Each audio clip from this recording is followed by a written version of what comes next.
Welcome back to my channel guys. आशा करती हूँ आप सभी अच्छे होंगे। गाइस आपको थंबनेल से पता चल ही गया होगा कि आज का ब्लॉग क्या है। तो गाइस हम देरी ना करते हुए इस ब्लॉग का जल्दी से स्टार्ट करते हैं। मेरे साथ इस ब्लॉग में बने रहिए।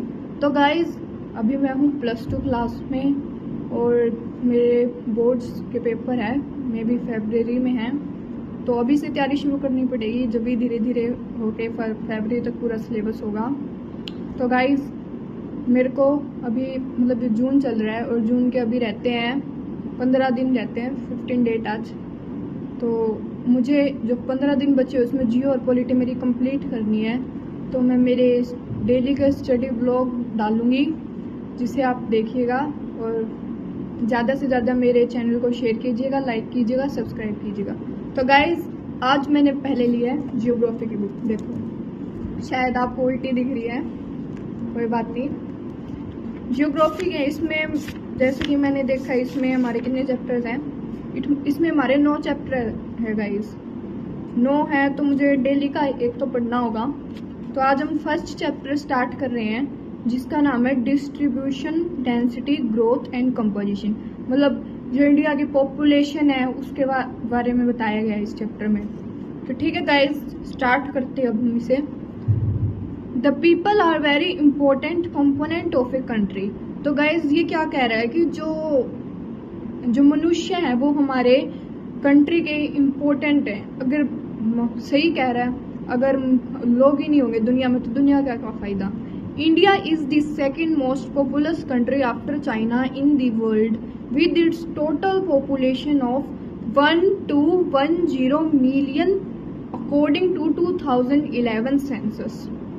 तो गाइज ये क्या कह रहा है कि इंडिया है ना वो सबसे सेकंड नंबर पे आती है मोस्ट पॉपुलस कंट्री में। फर्स्ट कौन सी है? चाइना है। और इसकी 2011 के सेंसस के अकॉर्डिंग इसकी जो पॉपुलेशन है वो कितनी थी? 1210 million.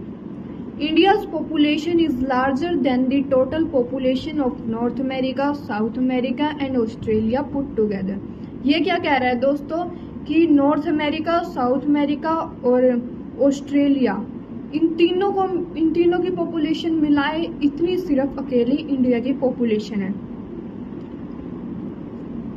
More often it is argued that such a large population invariably puts pressure on it's limited resources and is also responsible for many socio economic problems in the country. और दोस्तों ये क्या कह रहा है कि जो ये पॉपुलेशन डिस्ट्रीब्यूशन है ये अलग अलग क्यों है? क्योंकि जो सोशियो इकोनॉमिक्स प्रॉब्लम है और जो हमारी इतनी ज़्यादा पॉपुलेशन हो गए कारण जो हमारी लिमिटेड जो रिसोर्सेज उनके ऊपर दबाव आ गया बहुत सारा, जिससे बहुत सारी प्रॉब्लम्स भी आ गई हैं दोस्तों। तो हम आगे बढ़ते हैं। In this chapter we will discuss the patterns of distribution, density, growth and composition of India. तो ये मैं आपको बता चुकी हूँ जो कि चैप्टर का नाम है population, distribution, density, growth and composition. तो यहाँ पे बॉक्स बना हुआ है अपनी बुक में देखिए जिस पे लिखा हुआ है सोर्सेज ऑफ पॉपुलेशन डाटा।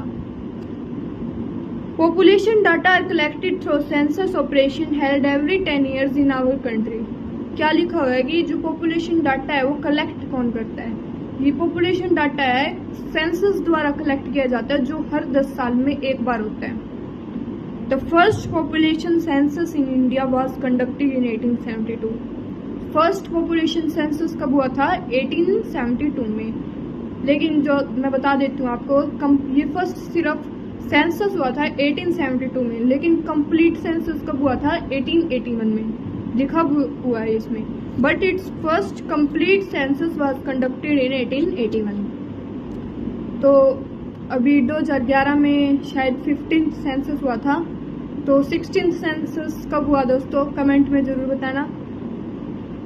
जो ये 1872 में जो सेंसस हुआ था ये किया था लॉर्ड मायो ने, और जो 1881 में हुआ था ये किया था लॉर्ड रिपन ने। तो गाइज ये बॉक्स पढ़ लेना, इंपॉर्टेंट है, क्वेश्चन आ सकता है, सोर्स पूछ सकता है आपसे पॉपुलेशन डाटा के। तो अब हम आगे चलते हैं। डिस्ट्रीब्यूशन ऑफ पॉपुलेशन अगला हमारा टॉपिक क्या है? डिस्ट्रीब्यूशन ऑफ पॉपुलेशन, मतलब इंडिया में पॉपुलेशन का कैसे डिस्ट्रीब्यूट किया गया है। एग्जामिन फिगर 1.1 आपकी बुक में होगी, आप देख लेना। and try to describe the patterns of spatial distribution of populations on it। और आप देखना कि हमारे जो इंडिया की पॉपुलेशन कैसे डिस्ट्रीब्यूट की गई है। It is clear that India has a highly uneven pattern of population distribution. ये बिल्कुल क्लियर है कि कहीं पे भी इंडिया पे एक जगह पॉपुलेशन नहीं है, हर जगह अलग अलग पॉपुलेशन है। These percentage shares of population of the states and union territories in the country. Appendix shows that Uttar Pradesh has the highest population followed by Maharashtra, Bihar and West Bengal. तो guys हमारी सबसे ज़्यादा population कौन से state में हो? उत्तर प्रदेश में, उसके बाद महाराष्ट्र में, बिहार में और वेस्ट बंगाल में। तो गाइज ये याद रखना सबसे ज़्यादा कौन से में है? उत्तर प्रदेश में। आ सकता है ये आपका क्वेश्चन, मैथ में भी पूछा जा सकता है। सबसे ज़्यादा पॉपुलेशन कहाँ पे है? महाराष्ट्र में, उत्तर प्रदेश में। Check from the table appendix, मतलब ये बुक के पीछे दिए होते हैं अपेंडिक्स, आप खोल के देख लेना। That UP, Maharashtra, Bihar, West Bengal, Andhra Pradesh along with Tamil Nadu, Madhya Pradesh, Rajasthan, Karnataka and Gujarat together account for about 76% of the total population of the country. तो ये क्या कह रहा है कि इन सभी स्टेट्स को मिला के 76% पॉपुलेशन हो जाती है कंट्री की। 76% पॉपुलेशन इन सभी स्टेट्स को मिला के है। On the other hand share of population is very small in the states like Jammu Kashmir, Arunachal Pradesh, Uttarakhand, in spite of these states having fairly large geographical area. तो दोस्तों ये क्या कह रहे हैं कि जम्मू कश्मीर और अरुणाचल प्रदेश और उत्तराखंड में जो शेयर ऑफ पॉपुलेशन है वो बहुत कम है। जम्मू कश्मीर में है तो 1.04 है, अरुणाचल प्रदेश में 0.11 है और उत्तराखंड में है 0.84, क्योंकि इनका जियोग्राफिकल एरिया वो बहुत छोटा है। Such an uneven spatial distribution of population in India suggest a close relationship between population and physical, socio-economic and historical factors। तो ये जो अलग अलग अनइवन पैटर्न है, ये इसके फैक्टर्स क्या, मतलब ये क्यों है? क्योंकि ये कई फैक्टर्स पर डिपेंड करता है। फिजिकल फैक्टर्स हो गए, सोशियो इकोनॉमिक फैक्टर्स हो गए, हिस्टोरिकल फैक्टर्स हो गए। As far as the physical factors are concerned, it is clear that climate along with terrain and availability of water largely determines the pattern of distribution population। तो ये क्या कह रहे हैं? ये कह रहे हैं कि जो हमारे फिजिकल फैक्टर्स है वो है टेरेन हो गया, पानी की जो उपलब्धता है वो हो गई, क्लाइमेट मौसम कैसा है, जहाँ पे अच्छा क्लाइमेट होगा वहाँ पे ज़्यादा लोग रहेंगे, जहाँ पे ज़्यादा खराब क्लाइमेट होगा वहाँ पे कम लोग रहेंगे। Consequently, we observe that the North Plains, Deltas and Coastal Plains have higher proportion of population than the interior districts of Southern and Central India state। ये क्या कह रहा है कि अब जो नॉर्थ इंडियन प्लेन्स है, डेल्टाज है, कोस्टल प्लेन्स है, उसमें ज़्यादा पॉपुलेशन रहती है, और जो इंटीरियर जो डिस्ट्रिक्ट्स है south and central Indian states के, वहाँ पे कम पॉपुलेशन है। Himalaya, some of the north eastern and the western states, यहाँ पे भी कम पॉपुलेशन है। हाउएवर डेवलपमेंट ऑफ इरिगेशन कहाँ पे होता है? राजस्थान में होता है। Availability of mineral and energy resources Jharkhand में है। And development of transport network peninsular states have resulted in moderate to high concentration of population in areas which were previously very thinly populated। तो दोस्तों ये सभी ज़्यादा होने के कारण हमारी जो पॉपुलेशन है बढ़ती जा रही है धीरे धीरे। Among the socio-economic and historical factors of distribution of population, important ones are evolution of settled agriculture and agricultural development, pattern of human settlement, development of transport network, industrialisation और अर्बनाइजेशन। तो ये क्या कह रहे हैं? जो सोशियो इकोनॉमिक और historical factors हैं उनमें क्या क्या आता है? एक तो हमारी खेती आती है, खेती में कितना हमारा विकास हो रहा है वो आता है। पैटर्न ऑफ ह्यूमन सेटलमेंट मतलब लोग कैसी कैसी जगहों पर रहते हैं, कोई डिस्पर्स सेटलमेंट होती है, अलग अलग सेटलमेंट्स होती है, कोई बस्तियों में रहता है। डेवलपमेंट ऑफ ट्रांसपोर्ट नेटवर्क मतलब ट्रांसपोर्ट नेटवर्क का कितना डेवलपमेंट हो गया है। इंडस्ट्रियलाइजेशन एक जगह से दूसरी जगह करने और urbanisation. It is observed that the regions falling in the river plains and coastal plains of India have remained the regions of larger population concentration। और ये ऑब्जर्व किया गया है कि जहाँ पे नदियाँ हैं, जहाँ पे पानी है, वहाँ पे ज़्यादा पॉपुलेशन रहती है, क्योंकि उनकी जो पानी की जो उपलब्धता है वो उससे पूरी हो जाती है, जिसके कारण वहाँ पे ज़्यादा पॉपुलेशन पाई जाती है। Even though the uses of natural resources like land and water in these regions have shown the sign of degradation। लेकिन जो ये तो नेचुरल रिसोर्सेज है, अगर वहाँ पर लोग रहेंगे, ज़्यादा से ज़्यादा इनका यूज़ करेंगे तो कभी ना कभी ये हमारे लिए खतरा भी बन सकती है। पानी ज़्यादा यूज़ करेंगे तो पानी की कमी आ जाएगी। The concentration of population remains high because of an early history of human settlement and development of transport network. वहाँ की पॉपुलेशन इतनी हाई क्यों है? क्योंकि ये एक इतिहास है ह्यूमन सेटलमेंट का, और जहाँ पर ज़्यादा से ज़्यादा ट्रांसपोर्ट की जो डेवलपमेंट है वो हो चुका है।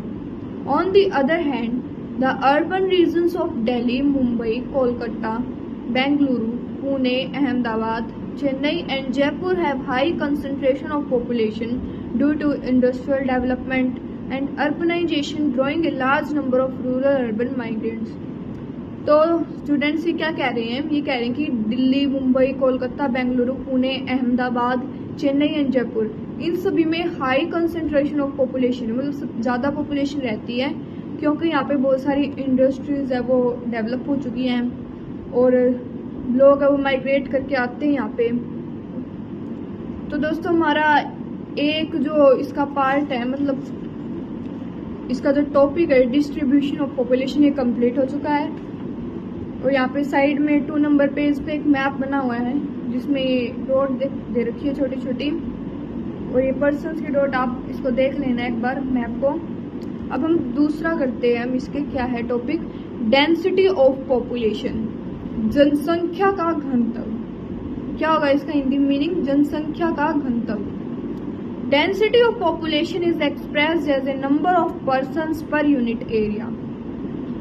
डेंसिटी ऑफ पॉपुलेशन को हम कैसे मतलब बताएंगे, क्या होता है? एक पर यूनिट एरिया में प्रति वर्ग किलोमीटर में जितने भी लोग रहते हैं उसको क्या कहते हैं हम? Density of population. It helps in getting a better understanding of the spatial distribution of population relative to land। Density से ही हमें अच्छे से पता चलता है कि कहाँ पे कितनी पॉपुलेशन रहती है। The density of population in India 2011 is 382 persons per square kilometer। 2011 का सेंसस के अकॉर्डिंग जो डेंसिटी ऑफ पॉपुलेशन की कितने हैं? 382 persons per square kilometer। तो आपको 2011 का ही पढ़ना है, क्योंकि अभी जो पेपर है उनमें 2011 से रिलेटेड ही पूछा जाएगा।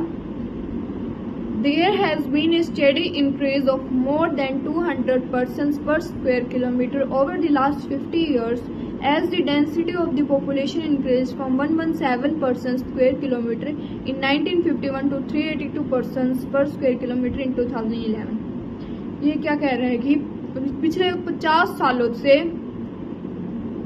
हमारी जो डेंसिटी है वो 200% ज़्यादा बढ़ चुकी है। 1951 में जो डेंसिटी थी पॉपुलेशन की वो कितनी थी? 117 पर्सन्स पर स्क्वायर किलोमीटर, पर 2011 के अकॉर्डिंग हमारी डेंसिटी है पॉपुलेशन की 382 पर्सन्स पर स्क्वायर किलोमीटर। तो ये यही कहना चाहता है कि हमारी जो डेंसिटी है पॉपुलेशन की वो बढ़ चुकी है।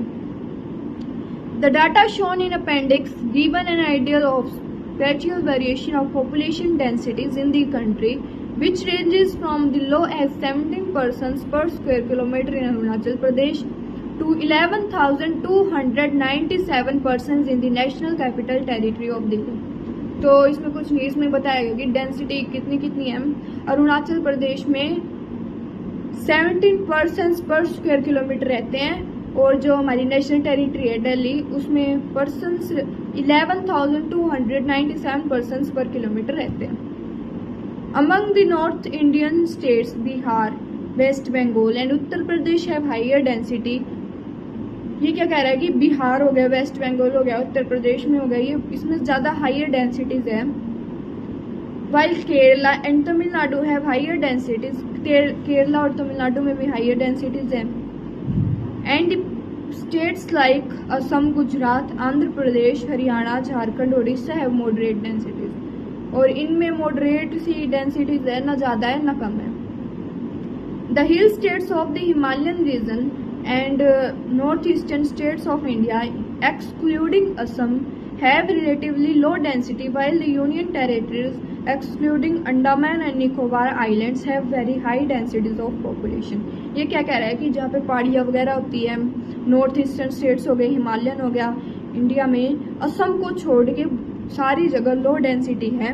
और यूनियन टेरिटरीज में देखें तो अंडमान एंड निकोबार को छोड़ के सारी यूनियन टेरिटरीज में वो हाई डेंसिटी ऑफ पॉपुलेशन है। The density of population as discussed in the earlier paragraph, हम जो डेंसिटी की पॉपुलेशन है वो पहले पैराग्राफ में पढ़ चुके हैं। Is a crude measure of human and land relationship. तो ये इम्पोर्टेंट पॉइंट है, इसको नोट कर लेना कि डेंसिटी ऑफ पॉपुलेशन क्या हुआ, क्रूड मेजर है, किसका किसका, ह्यूमन का और लैंड रिलेशनशिप का। To get a better insight to the human-land ratio in terms of pressure of population on total cultivable land, the physiological and agricultural density should be found out, where are significant for country like India having a large agricultural population। और इसको अच्छे से जानने के लिए density of population को physiological और agricultural densities हमें निकालनी पड़ेगी, जिससे हम और अच्छे से इस पॉपुलेशन को जान पाएंगे। तो यहाँ पे आगे एक और बॉक्स बना हुआ है जिसमें फिजियोलॉजिकल डेंसिटी और एग्रीकल्चरल डेंसिटी दो दी गई हैं। फिजियोलॉजिकल डेंसिटी किसको कहते हैं, टोटल पॉपुलेशन, फिजिकल मतलब ये कह रहा है कि फिजियोलॉजिकल के आधार पर डेंसिटी को कैसे हम माप सकते हैं। एक तो total population divide by net cultivated area, एक हमारी इंडिया की जितनी पॉपुलेशन है और नेट कल्टिवेटेड एरिया, उन दोनों को डिवाइड करेंगे तो हमारी फिजियोलॉजिकल डेंसिटीज निकल जाएगी। एग्रीकल्चरल डेंसिटी कैसे निकालेंगे, टोटल एग्रीकल्चरल पॉपुलेशन, जितने लोग एग्रीकल्चर खेती करते हैं, divide by net cultivated area, ऐसी हमारी एग्रीकल्चरल डेंसिटी निकल जाएगी।